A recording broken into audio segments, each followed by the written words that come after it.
सर्वांना नमस्कार. जय महाराष्ट्र. आपल्यासमोर येण्याचं कारण आपल्याला कल्पनाच आहे की गेले काही दिवस एक वेगळं जागतिक युद्ध हा संपूर्ण देश किंवा जग लढतंय. पहिल्या प्रथम मी आपल्याला सर्वांना धन्यवाद देऊ इच्छितो, कारण ज्या ज्या सूचना आम्ही सरकार म्हणून आपल्याला दिलेल्या आहेत त्या आपण नुसत्या पाळत नाही आहात, तर त्याच्याबद्दल तुम्ही आम्हाला सहकार्य सुद्धा करताय. हे युद्ध आहे आणि ह्या युद्धामध्ये तुमच्या सगळ्यांचं सहकार्य हे आपल्या सरकारचं बळ आहे. हीच तर आपली ताकद आहे. शेवटी एक लक्षात घ्या की ह्या युद्धाचा मुकाबला करताना आपलं सरकार म्हणजे आपली यंत्रणा ही सज्ज आहे. पण यंत्र आणि यंत्रणा यातला फरक लक्षात घ्या. ही यंत्रणा सज्ज आहे म्हटल्यानंतर डॉक्टर्स, सिस्टर्स, सगळे वॉर्ड बॉईज, औषधं, त्याच्यानंतर व्हेंटिलेटर्स, मग क्वारंटाईन, आयसोलेशनची सुविधा, ज्या ज्या काही गोष्टींची आवश्यकता लागेल त्या सर्व गोष्टी आपल्याकडे पुरेशा आहेत. एवढंच नाही तर आपल्याकडे जीवनावश्यक वस्तूंचा पुरेसा साठा सुद्धा आहे. म्हणून मी वारंवार आपल्याला सांगतो की घाबरण्याचं कारण नाहीये. घाबरून किंवा भीतीने युद्ध लढलं जात नाही. युद्ध म्हटल्यानंतर युद्ध हे जिद्दीने लढावं लागतं आणि जिद्दीवरती जिंकावं लागतं. माझी आपल्याकडनं एक अपेक्षा आहे. मला कल्पना नाही आपल्यापैकी किती जणांनी 65 सालचं आणि 71 सालचं युद्ध पाहिलं असेल. मी युद्ध पाहिलं असं म्हणत नाही, पण युद्ध अनुभवलेलं आहे, कारण तेव्हा मी खूप लहान होतो. युद्ध म्हटल्यानंतर मी युद्ध म्हटल्यानंतर बोलून का थांबलो, कारण युद्धाचा अनुभव हा फार वाईट असतो. तो 71 साली आला. त्याच्यानंतर बारीक सारीक किंवा मोठमोठ्या ज्या चकमकी होतात तिथे तिथे काय परिस्थिती तेव्हा होत असते हे आपल्याला माहिती आहे. अनेक जवान हे लढतात, धारातीर्थी पडतात. देशासाठी अक्षरशः छातीचा कोट करून ते लढत असतात. आणि तेव्हा मी जे काय अनुभवलं, संध्याकाळच्या सुमारास पटकन भोंगा वाजायचा, सायरन वाजायचा. सायरन वाजला रे वाजला की पळापळ व्हायची. मग कोणी, कारण त्याच्या सूचना होत्या.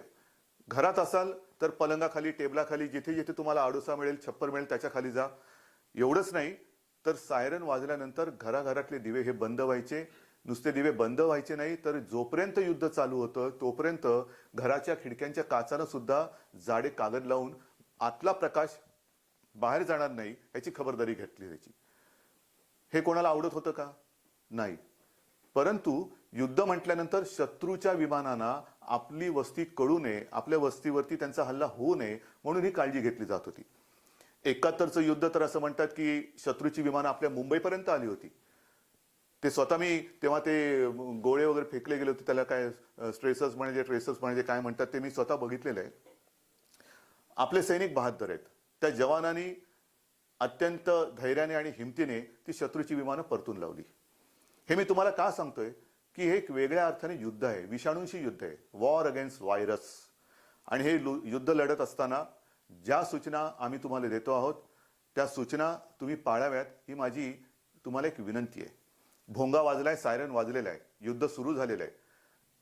सीमेवरती जसे आपले जवान लढत असतात तसे आपले सगळे डॉक्टर्स, नर्सेस, वॉर्ड बॉईज, अगदी पोलीस यंत्रणा, इतर सगळ्या समाजसेवी संस्था, मग आपले बसेसचे ड्रायव्हर्स असतील, एसटीचे असतील, सर्व ही सरकारी यंत्रणा आज वीरासारखे आपल्यासाठी आपलं घरदार, कुटुंब किंबहुना स्वतःच्या जीवाची पर्वा न करता हे आपल्यासाठी लढतायत. जेव्हा आम्ही तुम्हाला सांगतो की घरात राहा, घराबाहेर जाऊ नका, अनावश्यक प्रवास करू नका, त्याच वेळेला ही लोक आपल्यासाठी 24 तास आपल्यासाठी आणि आपल्यासाठीच आपलं सर्व काही विसरून ही तिथे लढतायत. शर्थीचे प्रयत्न चालू आहेत.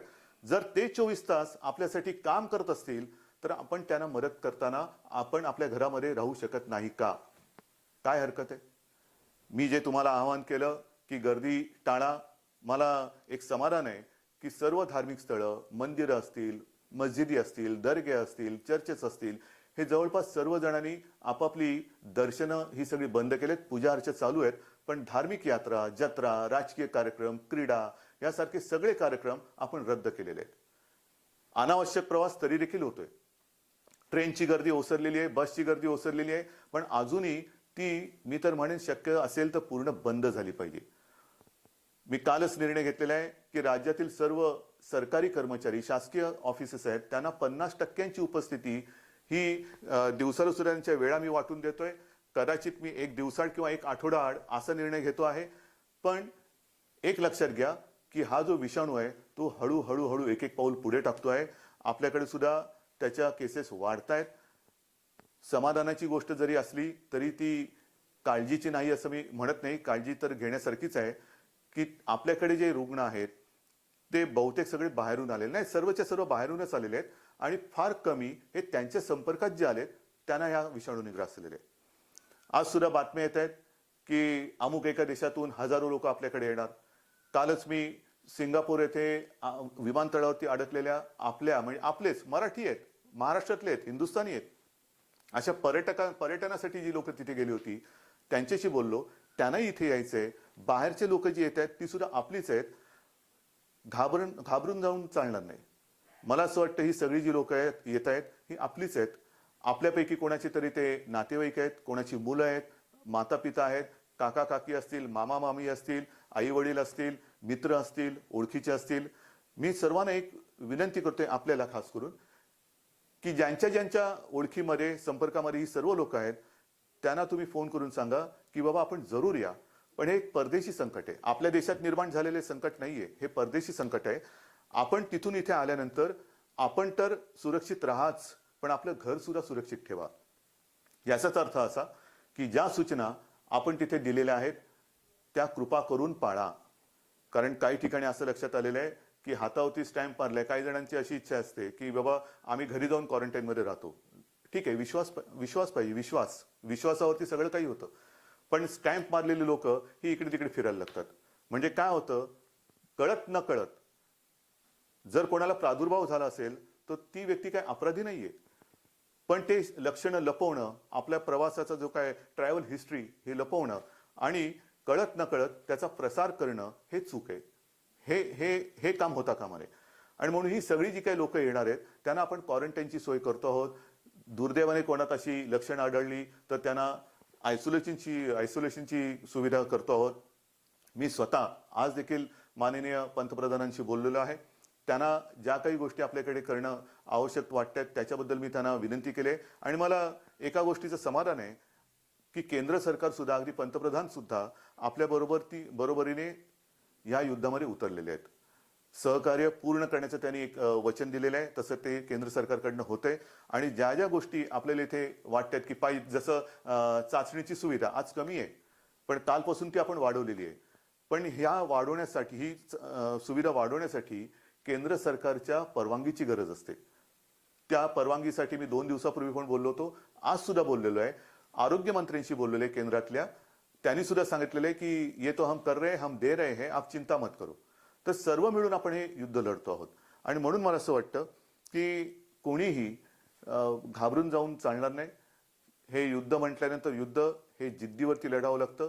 ही यंत्रणा जी आहे, मी ज्यांची बरोबरी जवानांची केलेली आहे त्या यंत्रणेवरचा भार कमी करणं हे आपलं काम आहे.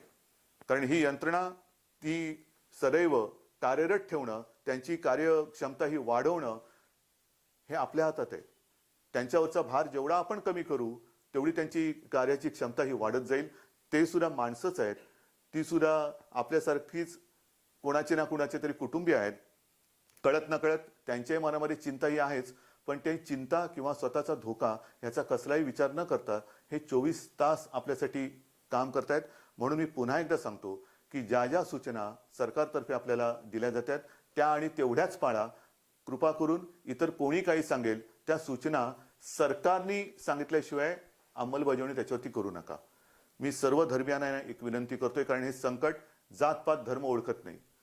संकट हे संकट असतं, आपत्ती आपत्ती असते. तसं हे संकट आहे, ही आपत्ती आहे, हे युद्ध आहे. सर्वांनी एकजुटीने जर त्याचा मुकाबला केला तर मला खात्री आहे आपल्याकडे या संकटाचं काही सुद्धा, किंबहुना हे संकट काही सुद्धा आपलं वेडवाकडं करू शकणार नाही. म्हणून आपण एकजुटीने शिवरायाच्या महाराष्ट्राची ताकद, कारण महाराष्ट्र शिवराय म्हटल्यानंतर लढवय्या हा आलाच. हा लढणारा शिवरायाचा महाराष्ट्र आहे, शिवरायाचा लढणारा महाराष्ट्र आहे. तो या संकटावरती सुद्धा मात केल्याशिवाय राहणार नाही, ही माझ्या मनात खात्री आहे. फक्त आपल्या सहकार्याची गरज आहे. अजूनही ट्रेन असतील, बस असतील, कृपा करा, गर्दी कमी करा.